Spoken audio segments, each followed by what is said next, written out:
how to find equation of transmitted and reflected.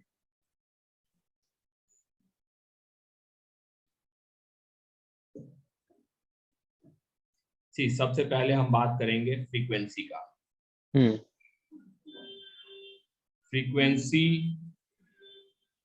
depends on source. Once generated, frequency does not change.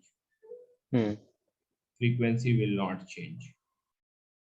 किसी भी wave का frequency जो होता है वो सोर्स पे डिपेंड करता है. कभी एक बार जनरेट हो गया तो वो चेंज नहीं होगा, because frequency is number of oscillation. आपने यदि 10 बार स्ट्रिंग को ऊपर नीचे किया तो सारे पार्टिकल 10 बार ऑसिलेट करेंगे. ऐसा नहीं होगा कि बीच में कोई पार्टिकल 9 बार ही कर रहा है. That is not possible. Okay. So for any wave, frequency will just depend on the source. Means how many times you oscillated it. If you have oscillated it 5 times, exactly all the particle will oscillate for 5 times. Suppose a wave is traveling. A wave is traveling on this string. There is another string attached to it. So if a wave comes here, मान लीजिए कि इस तरह का एक wave है, एक single wave है. ये जब यहाँ पे आएगा तो ये जो जॉइंट पे जो पार्टिकल है ये एक बार ऑसिलेट करेगा ऊपर नीचे. तो इस पे जो ट्रांसमिटेड वेव होगा वो भी एक ही वेव बनेगा. Okay. रिफ्लेक्टेड भी एग्जैक्टली एक ही जा रहा होगा.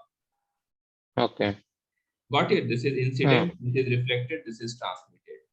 So frequency just depends on the source. Okay. So I can say that omega r, omega t and omega incident, they will be equal. What? Got it? Because it only depends on the source. Frequency ही एक ऐसा चीज है हर wave का जो कभी change नहीं होगा, whether it's light wave, sound wave, any wave. ठीक है. Coming to second, speed of wave, c. So I know that speed of wave changes. In denser medium it decreases, in radial medium it increases. So I'm explaining it in terms of wave on string, but this will be true for all the waves. So c is equal to t by mu होता है. So जिसका tension ज्यादा होगा या mu same है तो depending on that c will change. The mu यदि अलग अलग मास पर यूनिट है तो mu पे डिपेंडेंट हो जाएगा c. Understood? So ये जो होगा c, इसमें ट्रांसमिटेड और रिफ्लेक्टेड का c होगा, that will depend on the medium. ठीक है. तो c तो हो गया. फिर coming to wavelength, lambda. So lambda times nu क्या होता है? c होता है. Got it? This will not change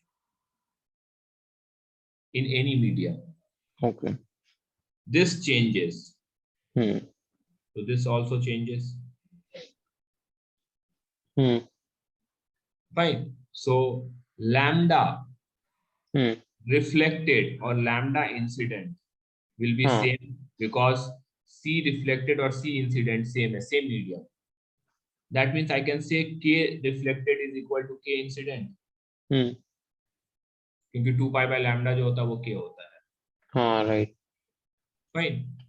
Now, how to find out lambda of transmitted? Lambda of transmitted कैसे पता कर सकते? तो I know that nu is a constant. So I can say c incident, lambda incident is c transmitted, lambda transmitted. Right. So I can say that lambda transmitted is c incident upon c transmitted into lambda incident. Sorry, उल्टा लिख दिया. c transmitted upon c incident. Okay. Understood? Yes. So here I can find out lambda transmitted also.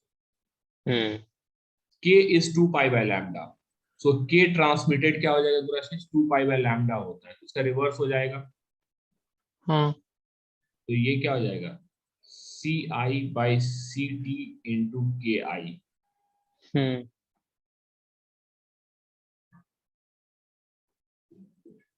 So I have found what all terms here. मुझे omega पता चल गया, मुझे के पता चल गया. ठीक है. अब हमारे पास फाई और एटी है. फाइन. now see, अब amplitude,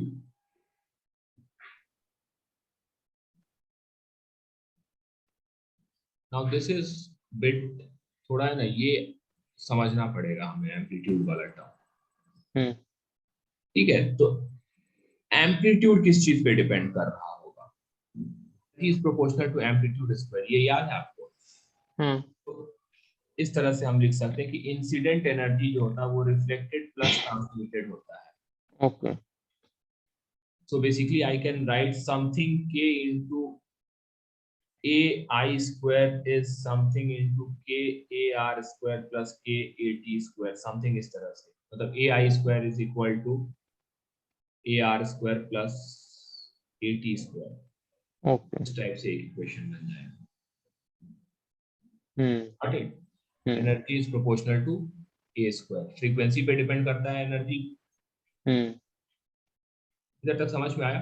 यस सर। देन एक तो ये एनर्जी हमने कर दिया, this is from energy equation. ठीक है, इज इट फाइन? एक इक्वेशन होता है कंटिन्यूटी का, कि यदि कोई वेव है एक मीडियम से दूसरे मीडियम में जा रहा है, तो बेसिकली ये वेव जो होगा जब यहाँ पे जनरेट कर रहा होगा तो ये कंटिन्यूअस होगा, कर्व जो होगा कंटिन्यूअस होगा यहाँ पे। Okay, that is continuity. Fine, what I am trying to say, मैं क्या कहना चाह रहा हूँ यहाँ पे जो आशीष, कि यदि एक वेव है, ठीक है, एक वेव है इंसिडेंट, इधर से एक इंसिडेंट है, इधर एक रिफ्लेक्टेड है और एक ट्रांसमिटेड है, तो इंसिडेंट वेव का जो डिस्प्लेसमेंट होगा वो रिफ्लेक्टेड प्लस ट्रांसमिटेड का सम होगा। Okay, this is what I am trying to say here. ठीक है, रिजल्टेंट हो जाएगा ये। This is what I am trying to say here. तो हम इसी के बेसिस पे मैं AI is equal to AR plus AT भी कर सकता हूँ। Okay, this is equation number 1। यहाँ से जो मेरे पास इक्वेशन बन जाएगा AI is equal to AR plus AT, क्योंकि कंटिन्यूटी के कारण जो होना चाहिए Y is equal to YR। ये सेकंड वाला समझ में आया पूरा चीज? ठीक है, तो ये सेकंड इक्वेशन हो गया। जब मैं इक्वेशन 1 और 2 को सॉल्व करूंगा, when I'll solve equation 1 and 2, so I'll get the amplitude of the reflected and I'll get the amplitude of the transmitted. तो रिफ्लेक्टेड का जो एम्पलीट्यूड हो जाएगा वो हो जाएगा c minus c dash। To make it easier for you, let's call this as, यहाँ पे कंफ्यूज नहीं हो तो इसे मैं c1 कह देता हूँ, इसे c1 कह देता हूँ, इसे c2 कह देता हूँ। तो what is c1? c1 c1 c2 मैं लिख देता हूँ। c1 क्या है? c1 इनिशियल, ठीक है, इंसिडेंट का मीडियम है, इंसिडेंट मीडियम है, और c2 जो है ट्रांसमिटेड मीडियम है। फाइन, तो जब मैं इसे सॉल्व करूंगा तो I will get c1 minus c2 c1 plus c2 into a incident, ये आंसर आ जाएगा। c1 c2 are speeds, a square c यहाँ पे। ओके गुराशीष, और ट्रांसमिटेड जो होगा वो 2c2 by c1 plus c2 into a incident आ जाएगा। Right, see we put a mod here, मैं यहाँ पे एक मॉड पुट कर देता हूँ क्योंकि एम्पलीट्यूड हमेशा पॉजिटिव होता है। Right, got it? तो ये हमारे पास रिफ्लेक्टेड और ट्रांसमिटेड का एम्पलीट्यूड दे देगा।